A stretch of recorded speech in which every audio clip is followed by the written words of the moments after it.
Hello, everybody, and welcome to my podcast. Today, we're going to talk about bioinformatics. So, be more Tiktaalik, the evolution of bioinformatics and how to become an amphibious scientist. How do we learn to combine traditional laboratory biology with the computer technology that we have now to optimize our research? I've always thought of myself as a wet lab scientist, and to me, the very phrase wet lab suggests sloshing beakers of cultures such as the ones I worked on during my PhD. I've even taken this at one point quite literally and kitted up in some very fabulous waders, much to the surprise of some very bemused onlookers, to go in search of freshwater snails as part of some field work.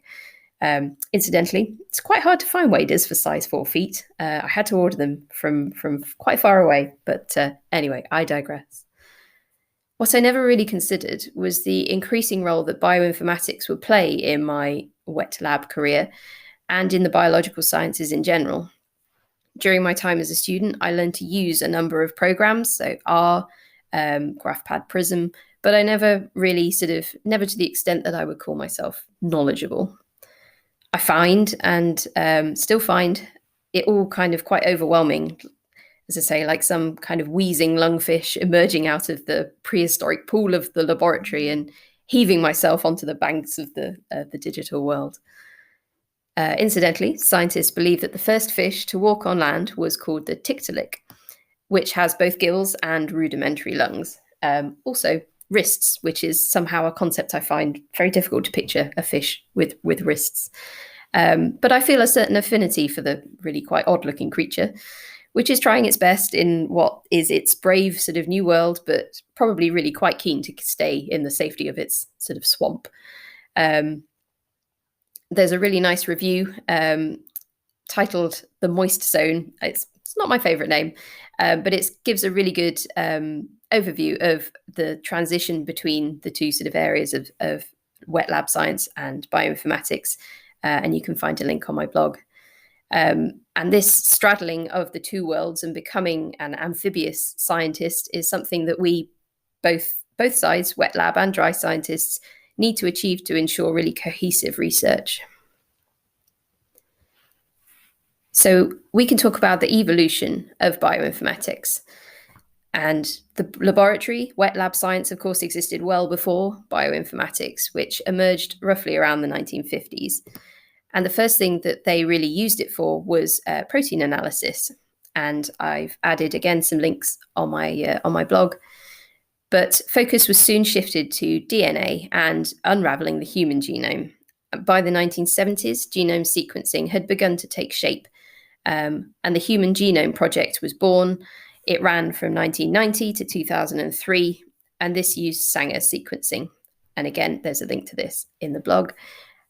And this had the aim of deciphering the human genome in 3 major ways.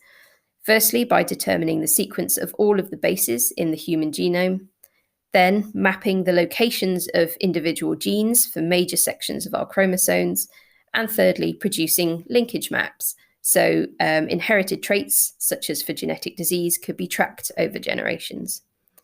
It took many human volunteers. So the first actual full human genome is not just one person, it's made up of lots of different people. And a very cool $2.7 billion to complete, which when you compare to sequencing nowadays, you can sequence a genome for sort of under $100. It's incredible how far technology has come. But bioinformatics isn't just about sequencing, of course, and the advent of ever more powerful computers have allowed scientists to utilize their efficiency in ever more creative ways. So, for instance, you need to design some primers. You could try a program such as SnapGene. If you need to visualize geographic data, QGIS is a program that you could use. And whatever your biological problem, there's likely to be a computer program somewhere to help you. But what if, like me, you're not particularly well versed in computer programming languages? It's really hard to know where to start. But necessity is the mother of invention, as they say. So when I was asked to teach a student how to process nanopore sequencing data, I just kind of had to get on with it. But you've got to start somewhere, and I think planning your goals can really help. So Planning your journey onto dry land. Before you jump in, feet first, and start looking through all of the information, stop and think about what it is that you actually want to achieve. Do you want to be able to do a very sort of specific process? Or do you need to build up a more complex command-based pipeline for different types of data? How are you going to display your results, and what sort of data, what start data and what end data is it that you need to kind of process? Once you've kind of got a good idea of what it is you're planning to do, you can then sort of work out how to achieve that. And the good news is you've got a number of options to try and identify the best way to do this. Bioinformaticians are a really good source of information for asking really specific questions, technical questions, or for sort of advice. Although they are likely to be pretty busy, so it's maybe best not to ask them for sort of an in-depth lecture on a whole area. They are a good starting point is other colleagues within your department or perhaps within your institution, because they are likely to be people who are doing similar things to you. Although it may not necessarily be who you expect. You might find that maybe you have an old school friend, an uncle, a cousin who knows about certain programming languages, or might happen to use a certain program but in a different capacity. And you'll probably find that most bioinformaticians are at least partially self-taught, and therefore you'll find that they've probably been through the same things as you, and hopefully will be happy to try and point you in the right direction.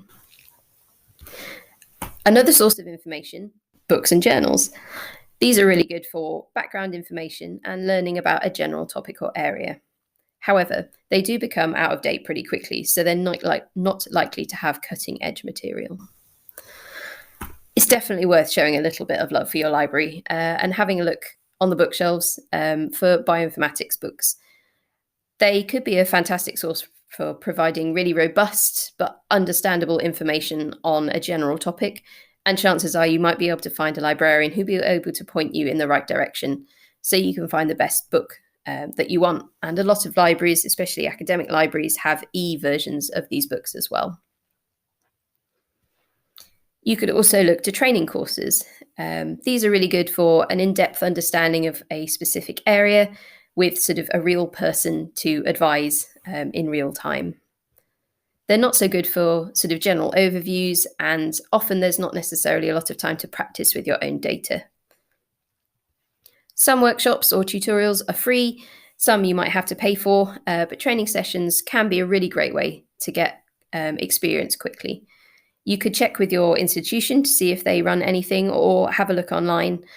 It kind of depends, I guess, on what you want to do, but you might find there are societies, clubs, or online forums that might be able to help you find something. Twitter is also a really good source.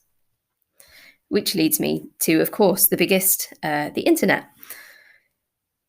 There are really good things about the internet. Obviously, you can find all sorts of information, really good for general overviews, identifying programs, finding bits of code, and asking questions from other experts on forums. However, it can be really overwhelming and quite difficult to identify specifically what you need, and also sort of information that's related to what you're trying to do. So having a basic understanding before you really dive in might be quite useful. It's also potentially not the quickest way to learn as a beginner, because you kind of need to understand what it is you're learning in the first place. As I say, the internet is an obvious one, but it is really hard to sift through that information. But if you've identified a specific program, their websites often have manuals and tutorials to follow, which are usually really, really helpful. You'll also obviously find online training sessions, and the forums are really, really helpful. But don't forget, as I mentioned, the power of social media. And Twitter is a really, really excellent source for training materials and experts who generally are quite interactive. So when I was starting out, this is kind of something that I found really, really overwhelming, as I've mentioned. But as I went along, finding useful information, finding people who provided useful information, books, that kind of thing, I started to collate a document which we used for our students in our department as a kind of introductory how-to guide. And what I've done is I've, along with my colleagues, we have written it for our Pandora Global Health Network Hub, and you can find the link to that on my blog. It's not a how-to guide. You won't learn how to do certain, bioinformatics on there. It's more a list of resources and things to consider that you might find useful when you get started. It's aimed mainly at sequencing because this is something that Pandora is really trying to create capacity for.